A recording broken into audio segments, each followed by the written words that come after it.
The special edition iPhone SE, which looks completely like the classic iPhone 5S.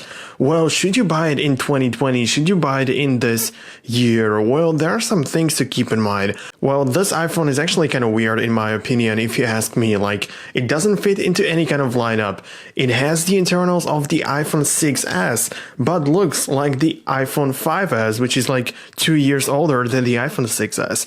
So it's still maintaining the look and feel of a 4-inch iPhone like iPhone 5, 5C, 5S, but having the internals of a more developed and better running iPhone 6S. So should you buy it? Is it still relevant? So like I said, one of the most important things to keep in mind is the size of the phone. Just let me compare it to the iPhone 11 Pro Max. I mean, can you see that? Can you see the huge difference in size?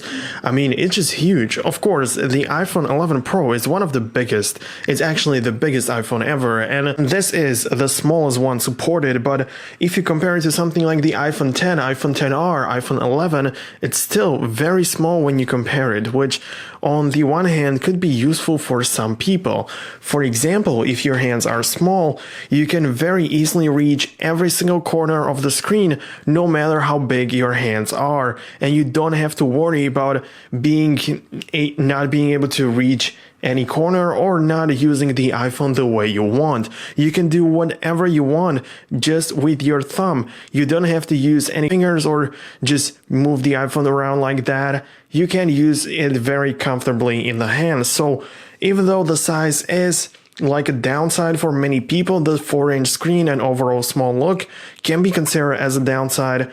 The fact that you can really comfortably use the phone is actually a plus. So decide accordingly. As we're talking about the design, like I said, it looks exactly like the iPhone 5S, with the difference that there is a tiny SE logo on the backside, but other than that, you wouldn't be able to recognize it.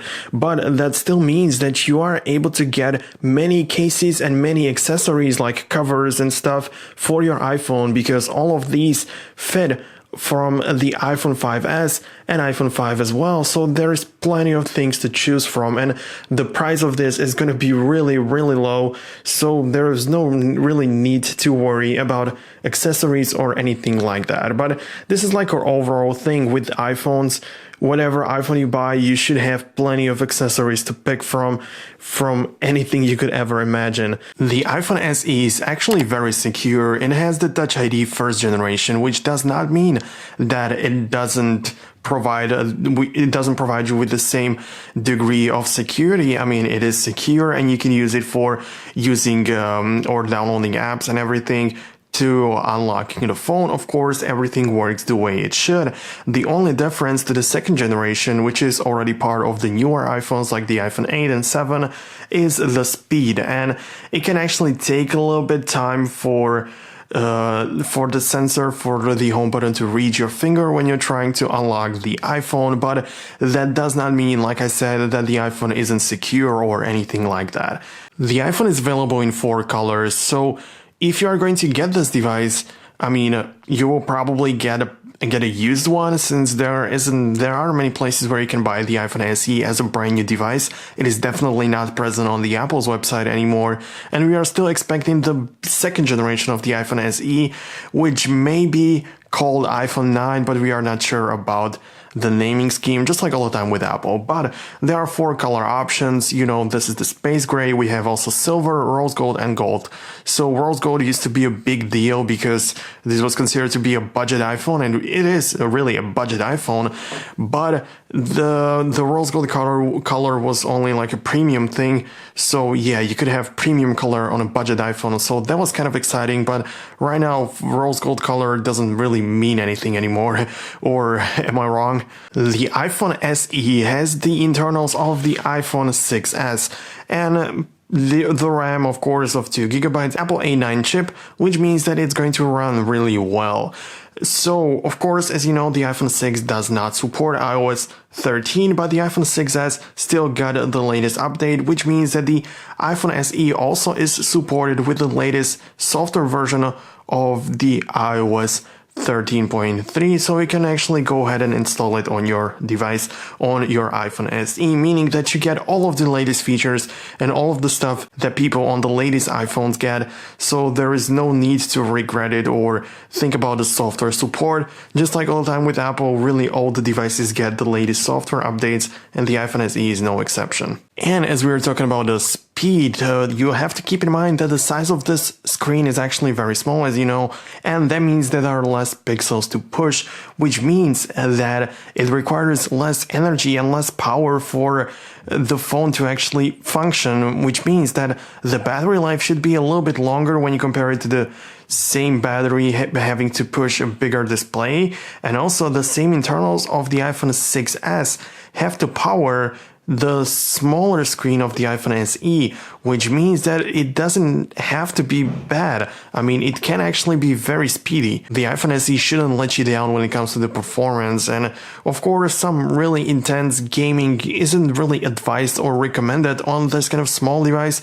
For two reasons, of course, because the phone is kind of small and you wouldn't even see a lot of content through your fingers and thumbs.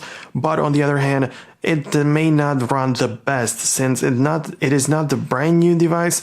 But on the other side, it also means that the iPhone is really capable and is able to do a lot, to be honest. A lot of people just care about the cameras, and iPhones are really known for having the good and the best cameras arguably on the market. And when it comes to the iPhone SE, well, on the rear side we have the 12 megapixel camera, which is capable of shooting pretty various formats of videos, also slow-mo videos included. You can shoot up to 120 FPS at 1080p, or at 720p you can shoot 240 FPS videos, which turn out to be really smooth and really good looking. So there is that, but you are also able to shoot 4K video, but only at 30 FPS, but for most of the people it's going to be enough. And considering that the iPhone SE is only available in 16, 32, 64, or even 128 gigs options, I mean, most of the iPhone SEs are produced or sold with the smaller capacities. I mean, if you only have 16 gigabytes on your phone, you probably won't record 4K video since it's gonna just eat your storage within minutes. So yeah, you don't really care about 4K video if you have small capacity iPhone. But I have to say that the camera is decent. One advice that I would give you if you're buying a used iPhone is to make sure that the iPhone is able to focus properly. So make sure you focus on some things that are near the sensor and focus on some that are really further away. So that way you can test out if the moving parts of the camera lens actually work, and if they don't, I also made a video about that where I talk about some things and tips how you can actually improve it or what to do to fix it. But of course, once it is completely broken, I cannot help you, so there is that. And on the front side we have a camera, of course really capable one, and not many people take selfies anymore, but for those that do, we have 1.2 megapixels, which on the paper doesn't sound anything, I mean, it doesn't really sound exciting, but it still is able to record 720p video. Of course, no full HD, but yeah, in decent lighting, all of the cameras are performing better. So yeah, you can get some cool photos from this. There is also live photo support. By the way, if you are new on this channel, then consider clicking on the red button, which of course, as you would expect, says subscribe. So make sure you subscribe to the channel, because I try to post videos like this. So in order to help you with your decision-making process and with some general problems that you may have with your iPhone, iPad, and Apple Watch, and also some other various Apple products. So if you like what you see, just click the like button, subscribe, and let's continue with the video. For me, it's not that important anymore, but for people that care about it, you can see it really has the headphone jack. And yeah, like I said, I don't think that people would really miss it, but if you would, and if you really care about the headphone jack, the iPhone SE has it. So make sure to use your 3.5mm headphone jack headphones. I already started to talk about the display a little bit, but this is of course the most important part of the smartphone. So I would say that it's kind of important to you as well. So you know, it is a 4-inch diagonal screen and is also Retina display, LED backlit, IPS, LCD, display with a PPI of 326. The resolution is 1136 by 640 pixels, which is cool, but it's not anything extraordinary. Of course, it does not have the 3D touch capabilities in order to keep the price really low. As you know, this is a budget iPhone. I mean, I'm just comparing to the iPhone 6s, which had the same internals and was released a little time earlier prior to the iPhone SE, but it does not. But the 6s was the one to bring the 3D touch technology. But as you know, with the iOS 13, we kind of forgot about it, so we don't know what it is, and it doesn't work the way it did in the past. And now on all of the newer iPhones that even have 3D touch, you can also long press, and it's going to trigger the very same action. So as you know, on the iPhone 11, we do not have that anymore. On the iPhone 11 Pro, we don't have 3D touch either.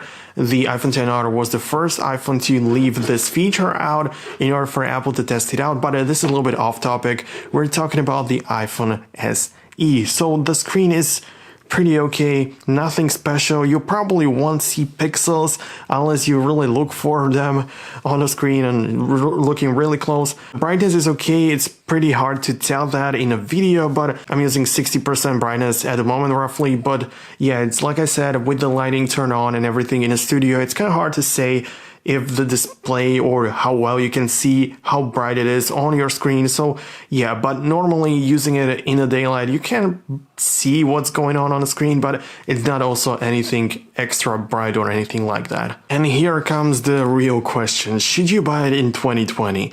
Obviously, if you are looking for this kind of smartphone, if you're actually watching the video, you'll probably like this kind of small form factor of a phone, and this is the smallest iPhone that you can get, and for the price it actually really pays off to get it. But if you care about the price and about the budget that you have for an iPhone, I would suggest you just to wait a little bit until like March or so, when we expect Apple to release another budget iPhone, whether it's going to be called the iPhone SE 2nd generation or iPhone 9. It should have the size of the iPhone 8, iPhone 6, iPhone 6s, so it should look something like this, but it should be really inexpensive and it should provide with some really good specs.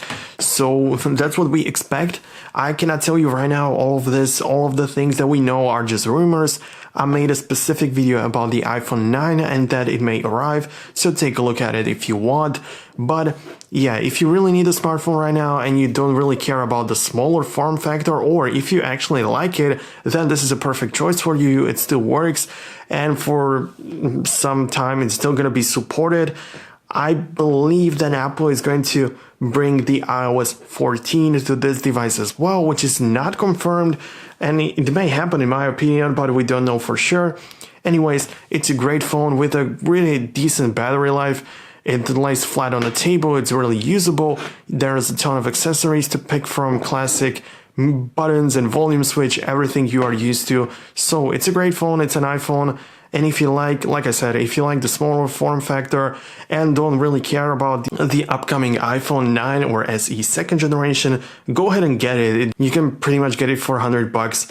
It's really inexpensive iPhone and it still looks pretty decent, even though it's kind of small. But yeah, thank you so much for watching. I hope you enjoyed this video. If you want to see more videos like this, then make sure you click on the subscribe button, and see you guys later in the next video. Peace out, guys.